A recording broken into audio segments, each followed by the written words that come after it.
But they were threatening to shoot us, so I take that as a Californian very seriously. Maybe not in Virginia.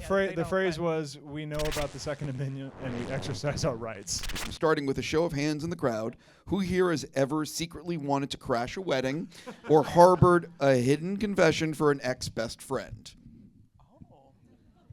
There's a few hands. Brave. Yeah, I'm raising my hand. Are you? Okay. Oh, yeah, 100%. At a wedding? Oh, Or not at a just- wedding. just No, in just general. in Yeah, real of life. course. Yeah, okay, in not real life. at a wedding. Yeah, I'm yeah. taking it down for the wedding. What about not at a wedding, but in real life? Had a crush on a good friend.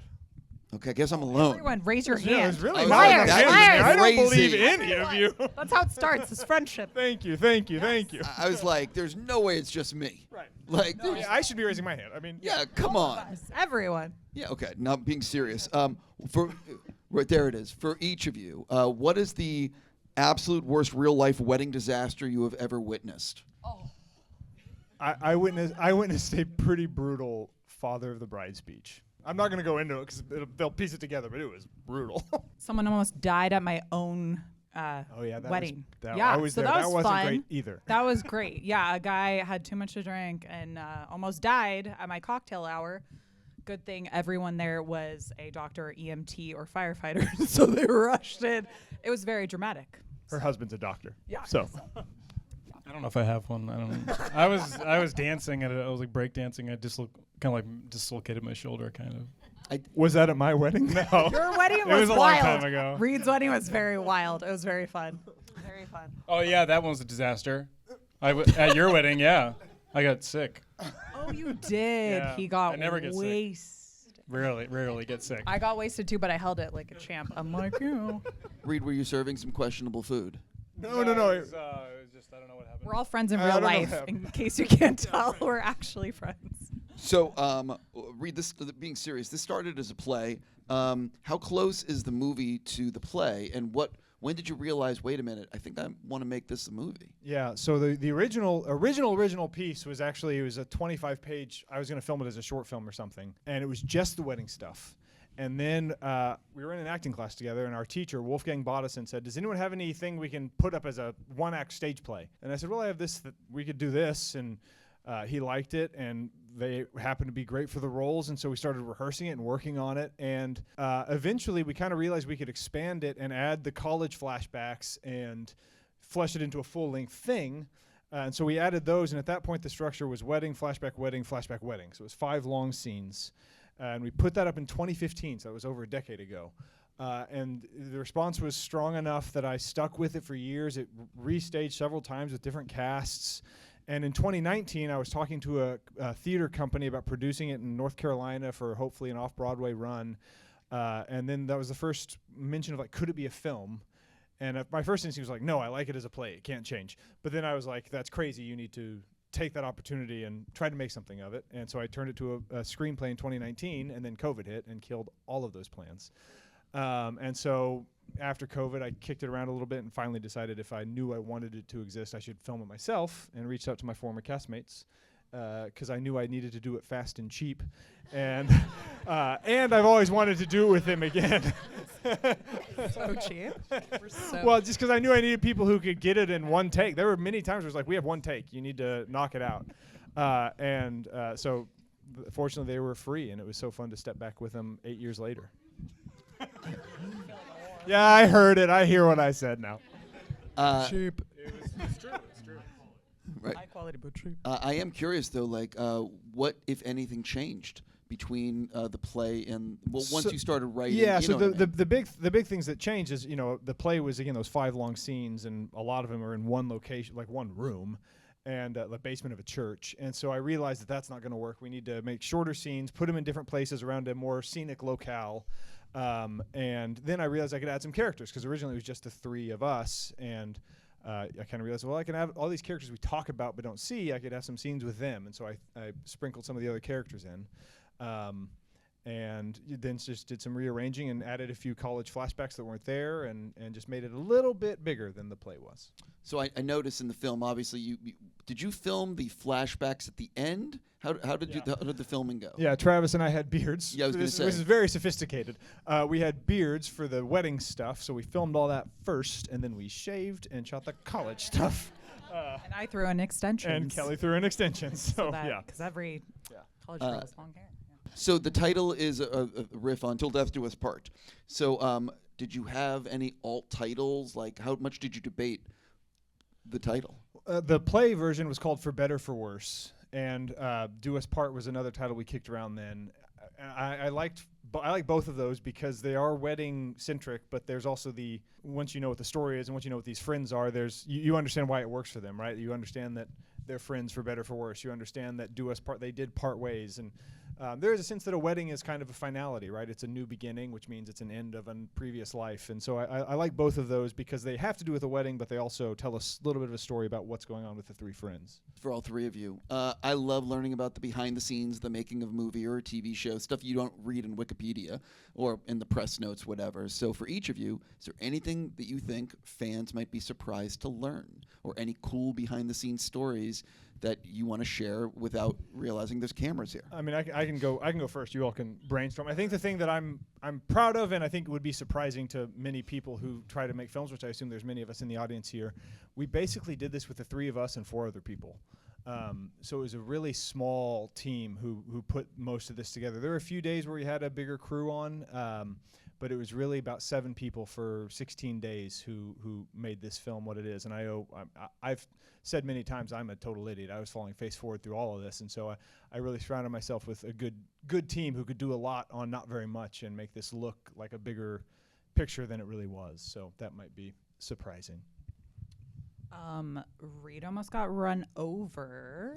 That was scary. I'll give you all like the dirt, you know. So Reed almost we got threatened to be shot at. Like, it was kind of wild. Yeah. So the scene where Reed and I are having like this moment in front of this fence, beautiful view. We almost died for it. It was pretty scary. Like, I'm not joking. I am not joking. I didn't realize it was the neighbor's fence, and they were not They were keen on us shooting on their property. We almost died. It was very scary.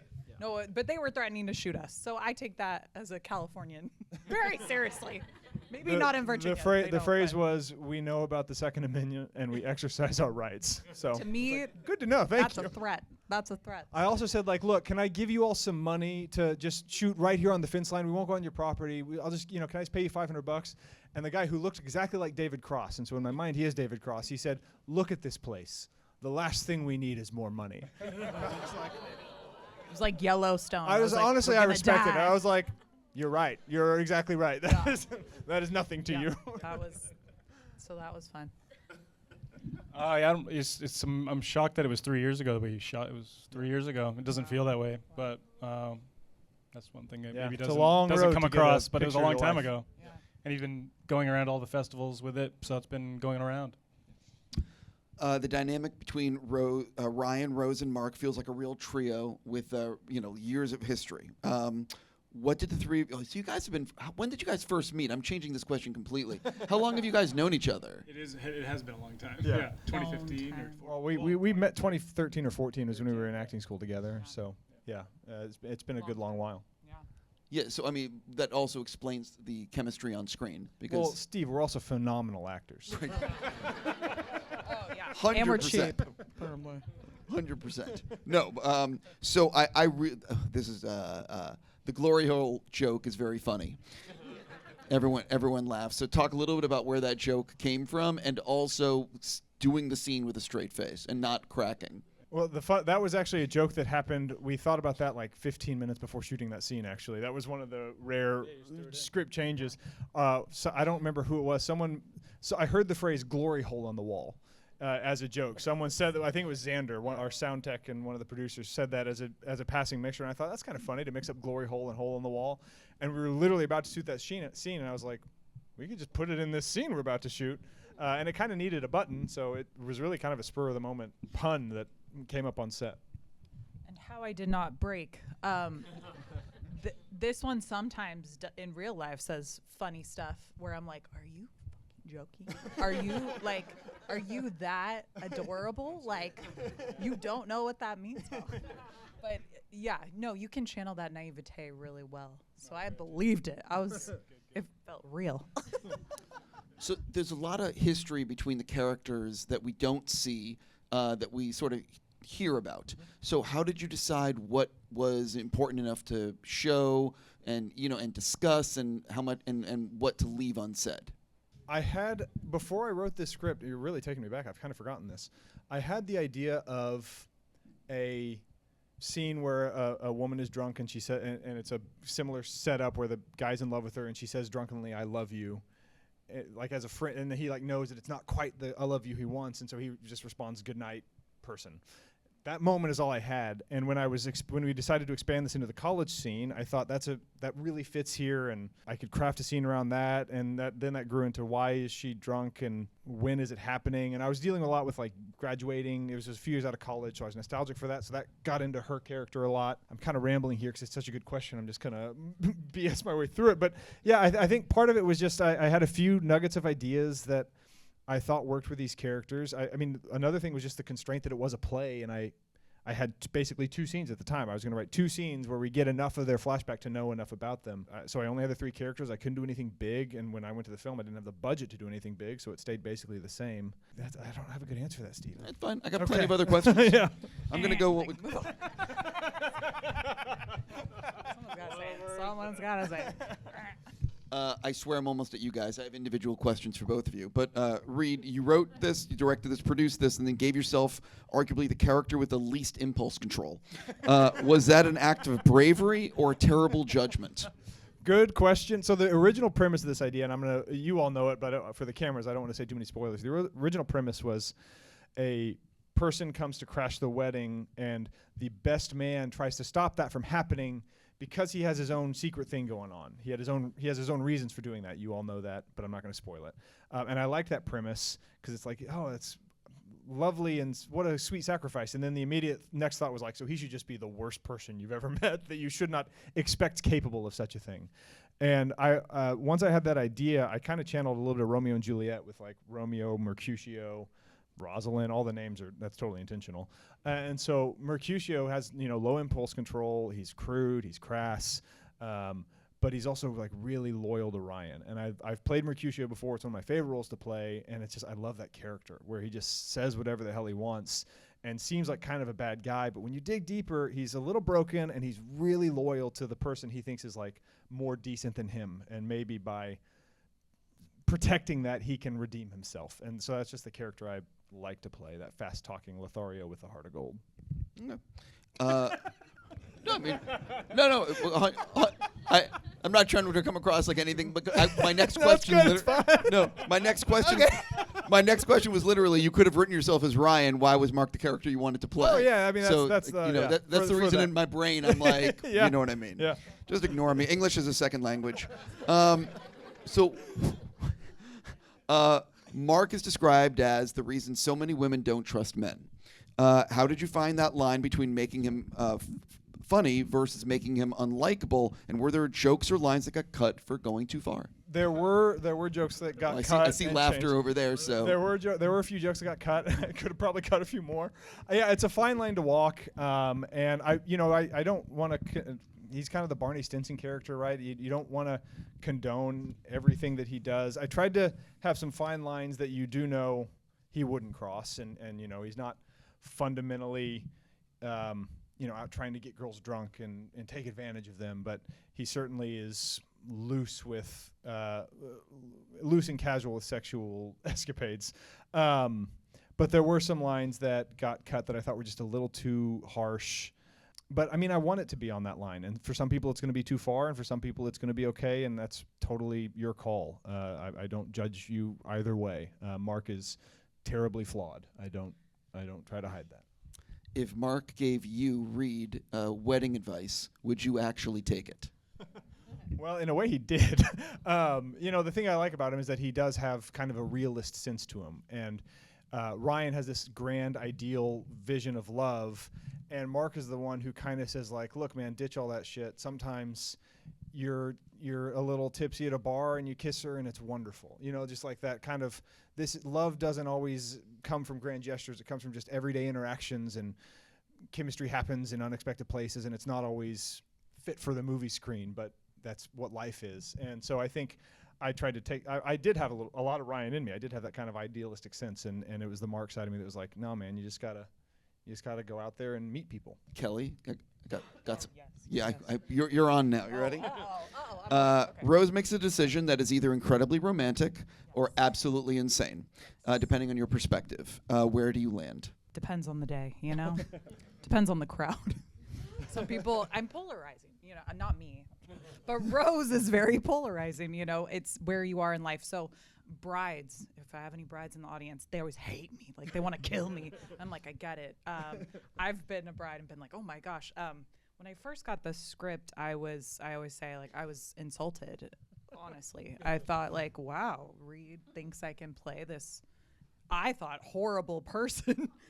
But the deeper we go into it, I see how complicated she is. And honestly, you know, fall in love with her more and more. She's very complicated and flawed as well, and interesting. And the older we get and the more we realize what love is, like, we were kind of babies when we first did the play and we didn't know what the heck we were doing. And then the movie, we all had been in love. So, like, real love in real life. So that was very helpful. And I was like, oh, yeah. I would do anything for love. Like, I would crash a wedding for sure. Yeah. So you're on the side that you agree with her. Now I am. Yes. When I was younger, no. I was like, oh my gosh, this is immoral. It's horrible. But, like, love is more important than anything, you know, the older we get. Sure. Continuing. What did you have to understand about Rose to keep her from simply becoming the woman who crashes a wedding? What's nice in acting is you really just have to live what your character is living and really believe and do what they're set out to do, and not, you know, care so much about hindsight, foresight, what people are going to think, because I'm not in control of that whatsoever. Zero control of what the audience sees or what the audience thinks of me. So taking away all judgment and just really living her as a full person. Sure. Yeah, I don't know if I answered that. Well, either. that's an interesting thing, because when we did it in 2015, 14, I didn't really get what you were trying to do. Oh my God, he hated like me, so this is your more character. No, he didn't I was like me. I would not me, do Kelly, this. and he did not like Rose So, either. but what's interesting is, like, what you're saying is, like, won't deny Reed it. clearly has an understanding of it beyond his years, I think. Yeah, You're more mature you than did us. at the time, and it was 10 years ago. But it's like you just do the script, and you're like, okay, well, all right, fine, I'll do it. And then when it comes out, you see, and then people respond to it, and it's like, oh, well, just kind of committed to the dialogue, and the story, it makes more sense now that I'm older, and it's... Yeah. I tried to does slip make- in enough moments where it was clear that Rose didn't really like what she was doing either. That Yeah, she, yeah, that yeah. she had a lot Yeah. of, like, Self-loathing. angst about it, but felt like Yeah. she had to. I don't And know if his that helps, but- direction as well. He'd be like, "Ugh, you're a total they're gonna hate you." Like, It is very let's nuanced. do another one. You're Well, a what little was the too line? That sexy line schmexy, yeah. I couldn't say that one way, because it's like, no. There's a line where Travis tells Kelly, he says, what do you expect me to do? I love her. And Travis, God bless him, he kept delivering it as, what do you expect me to do? I love her. I was like, that changes the meaning entirely. Yeah, Why am I here? This is boring. that's a good example of it, though, yeah. Yeah. Kelly, I have one more. Rose starts as almost a wedding crasher trope, but by the third act becomes the emotional center of the film. What conversations did you and Reed have about the pacing, that transformation, so it earns the shift? Well, yeah, I mean, I'll brag for Kelly here. I think a big turn is that drunk scene. And that's all acting. I had not one sip. Yeah, some Not people have one asked. She was sip. not drunk at all. But the other thing, she has that monologue about being stuck in the snow, and I just always think about I remember the first time I gave them that monologue and seeing them do it, and she just immediately got it. She understood that it was really about being very reluctant and scared of the change that was coming, and again, that character got all of my feelings of that era of my life, and Kelly just picked it up immediately. And I've seen her do that monologue 400 times now, and I always love it. It was the last thing I made sure it was the last thing we filmed, because I think she just so well understood what was revealed in that scene and in that moment, and I think that might be what gives that shift its weight. Travis, who causes Ryan more stress, Rose or Mark? Probably Rose, yeah. Yes. I knew he Ryan, was I feel gonna like say it's like, I mean, with Mark, I guess it's like he's used to it, you know. It's like background noise. But with Rose, it's a big surprise. So. What's the hardest thing about portraying a friendship where the audience needs to instantly believe years of history that haven't actually happened? Well, you're not always in the mood to be friends, you know. when you're filming. And I'm particularly hard. I think other people are good at it, but I'm not always in the mood. So it's just like getting in the mood. And I'm a little bit. I wish it was a little bit more like light sometimes, but God, on my part. But it's hard. It is hard to be like, oh yeah, we love being here, and we're getting married. I can feel that. And that is the hardest thing about conveying it is you have to. I mean, it's not fun. I mean, it's true in a way. You have to be best friends now, and then stop, now, do it again, and then do it the same lines again, and be best friends again. It's hard to do. It's really tiring. It's really tiring. Yeah. It's really hard. Well, that's the whole thing with the scenes. It's like, well, now this, and then we'll do scenes out of order. So it's like, okay, now you're not friends right now at the moment, or you don't like each other. Now you're best friends again. So that's the hard thing. Yeah, I loved It's your your face during the imagination. answer. You have to use the imagination. I know I can't control it. Yeah. I can't control the face. Yeah. Sorry. No, I could tell days. So one day, the bar scene. He was just, you were in a mood that day, and he was like, and it would kind of work. It worked. It worked. I was happier. In that It worked. But he was so grumpy, and we had a ton of extras, and it was like, get it together, I Travis. feel like it worked okay. It worked wonderful. You channeled it. Like, yeah, it was great. I was like, also, you're like, I'm not mad. Like, I actually was really mad at you. I was I'm pissed. learning so much. Oh my God, you didn't. Oh, you're too busy. Who's in the Reed, mood? Reed, this Q&A has actually pulled back the curtain. Yeah. We were in that cabin for a long time. We were. Yeah, it was close quarters for 2 weeks, 3 weeks. Yeah.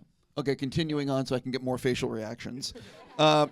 Ryan is hit with 10 years of unexpressed feelings right before he's supposed to walk down the aisle. How did you approach playing someone whose entire world is spiraling in real time? So I don't know, just being back in Charlottesville, I hadn't been back to college. I went to UVA, and so did Reed. I hadn't been back in like 15 years or something. So it was like being back was great. It was like filming there was perfect because I was like, oh man, I'm back in this place where all these things kind of happened, and it was easier to channel, I think, a lot of the stuff, like past coming back at you. Very easy to do with the environment there. So Sure. that helped. One more. What was the hardest emotion to play convincingly on what's supposed to be the happiest day of his life? The reveal of we slept together, those are hard to be shocked and to actually be shocked. We've talked about that. Yeah. Surprise. Yeah, that was difficult. I'm pretty good at being like angry. So it was like No. So getting angry and tackling him, that's kind of like familiar. But like the surprise and like what? Like not angry yet, but just like shocked is different. That's like a different. Well, I'll get angry in a second, but now I'm like what? Yeah. So that's different. It was difficult to do that, and it works. I think it was great. The reaction was brilliant. Yeah, that was the best I'd heard. Because we've done it so many times, it's really, it's not a surprise at all, and you know it's coming, but it's wonderful. Yeah, actually, what was it like for you guys watching in here and with this audience? Yeah, I mean, to his point, it was fun. You all were great. The gasps and the laughs, and they all hit at the right time. And yeah, it was. Oh it was my really gosh, fun. it was a treat. It was just, yeah. It was like, And then a lot of oh no's. oh God. You know you have a good screening. If anyone was talking at the screen in here, I'm joking around, but maybe someone was. So I love talking about editing because it's ultimately where it comes together. Sure. So you have a cut that you're pretty happy with. Like, who did you show it to for like really honest and brutal feedback? Oh, I mean, it's been 2 years. I don't remember. I shared it with various friends. I always sent it to the team, basically, just, hey, watch and give any notes. Can I actually ask, with the two of you, so you see the cut, were either of you like, I know I did it a different way in take number 2, and why aren't we using that? He probably was like that. No, well, I don't know about that necessarily, but just seeing it is not always pleasant, Seeing myself. I like seeing them. Self-critical. Yeah. But seeing it for the first time is always like, it takes a lot to watch it. I know a lot of actors that can't watch themselves. Yeah, it's not easy. Yeah. No, just as a girl, I'm like, oh, my bloodshot eye. Of course, I got so stressed. I was like, bloodshot eye. Blah. oh, my hair's frizzy. Like stupid stuff that doesn't matter. So it's wonderful to now watch it with all the editing, all the beautiful music, all the color grading, and just be able to immerse and not even know it's myself, which is lovely. So what did you learn from those early screenings? Did you make any changes as a result, or? Oh, yeah. The movie opened originally with the dorm room scene, us in the dorm room, and I had many notes. It was like, do not do that, which is the right call. And I almost cut it entirely before saying, hey, we could put it when he's at the mirror. Let's see if it works there, and it does. That's a big one. Trying to remember any other like major there was a scene that was cut entirely, just like we don't need it, it's it's wasting time. I'm sure there were others, but those are the two big ones that jump out. Did you decide, because obviously figuring out the structure of when you're in the present versus when you're in the past, you could obviously play that multiple different ways, and in terms of where you're showing stuff, so how did you figure out that structure? Yeah, and I'm pretty careful about when information drops. But if you do watch it again, and you all should, you'll notice that there are little hints, and I think you'll pick up some clues that are dropped both in the past and the present about the situation. I think one thing I tried to do, if there wasn't like an actual like a match cut or something that actually transitioned, and even if there was, I tried to make it feel like this might be what they're thinking about. At this moment, right? Like this might be the memory that's on their mind right now. And I tried that both with the play and in the film, and just tried to make sure that felt right. That like, oh, this might be the thing that they're both thinking about in this moment. And then of course the drunk scene is kind of the big finale of everything, where it's such a small night and quiet night, but had big ramifications. So I think that's my answer. That was what was going on. So obviously you made this on a very tight shooting schedule and a tight budget. For all three of you, before shooting begins, you know you're about to start filming. What's a scene that you would have had circled in terms of, this is the one that I'm like, I can't wait to film it, or I'm a little nervous to film this? The reveal scene with all the surprises. I was dreading it, and it was really hard to shoot it too. That was kind of a hard one, just because the blocking, a lot happening, really intense emotion, interiors, lots of, not so fun stuff. The chase scene was a big endeavor for a little indie film. It was basically 3 afternoons in a row of us running around those grounds. And the poor women were running in heels. Yeah, that was torture. He says it's fun. I think the romantic scenes are hard. Yeah, they are. They're hard. They are hard. They're hard. They're hard. They're hard. With me. They were Whatever. easier this time than 10 years ago, but They are hard. difficult to do. Yeah. I was looking forward to the bride scene, because that was a new one, and that was so exciting. Great. Yeah, and I met Laura a long time ago, so it was really nice to work with her. Laura Delauer plays the bride, and that was really fun. Also, I forget the character's name. What's the bride's character's name again? Julia. Julia. So it's like one of the things that I really liked about her is how she was written, and just very smart and astute, and just just very well written. Thank you. So can you sort of talk about making sure she came across that way? And Yes. Thank you for saying that. I appreciate it. When I decided to make this a film and realized I could add some characters, I thought, well, maybe I could add Julia. My first instinct was like, no, she needs to stay off picture, so everyone just has her in their own mind. We don't want to show her. But then I had the thought, well, what if the only person who meets her is Rose? And what if it happens at the towards the very end? And then how would, in my mind, how does Julia react to this? What kind of person really is Julia? And I'm going to shout it out. My now wife, who is then my girlfriend, is just like this quiet, graceful, strong, confident person who doesn't have an ounce of jealousy in her body, and just handles romantic. There's been times where I've talked about a past relationship or crush, whatever, and she's just like, yeah, of course we had a past. I get it. And the day before we got married, we sat down and talked to each other, and it was like, look, I love you very much, and if you need this, I will. Like, I'm not going to be happy about it, but I will be okay. This is kind of our off ramp. This is the last moment. If you need to call it. And we had that conversation with each other, just as adults, and we both said, like, no, we don't want to. We're doing this, and then marrying her was like the easiest thing in the world.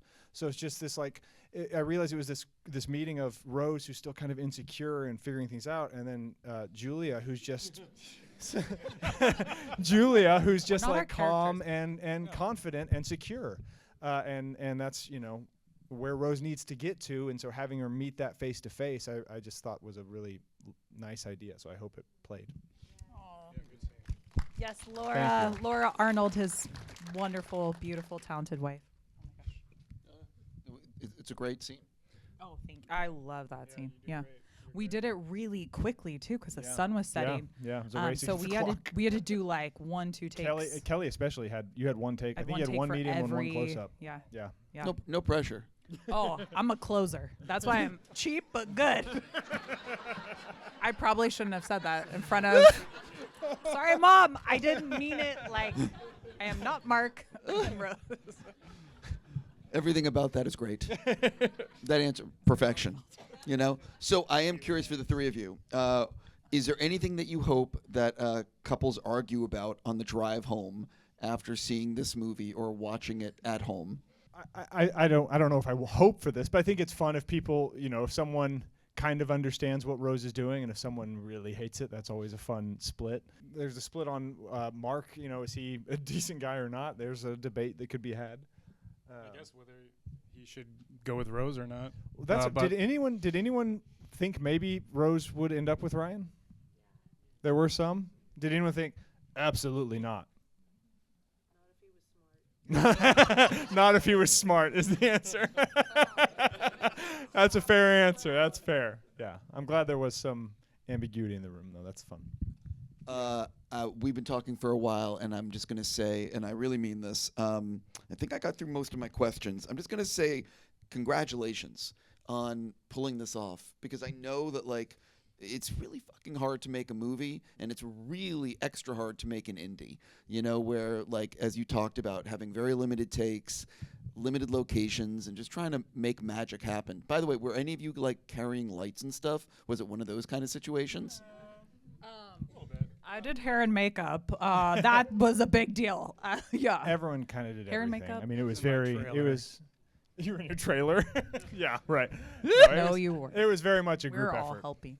Yeah. So being serious, I really want to say congratulations. I really want to thank all of you for coming out tonight. And obviously, how can people support this if they enjoyed the film on their socials? That is a great question, Steve. This is a really indie endeavor. All of the money went into making it. I ain't got a budget for marketing. And so it's going to live and die by word of mouth. So tell your friends if you liked it. Tell your friends. Follow it on Instagram. Do us part the movie. Post stuff. Repost stuff. I'll be grateful every time. It'll be playing at the Lamley Royal for the next week, every day at 4:10. And then it'll be available on digital on demand tomorrow. And so tell your friends to rent or buy, especially if they like rom-coms that are a little crass. But we are a little engine that could. And so with your help, I think we could, make a little splash. So appreciate it much. Everyone have a great night. Thank you so much for coming out. Thank you. Thank you. Seriously, thank you.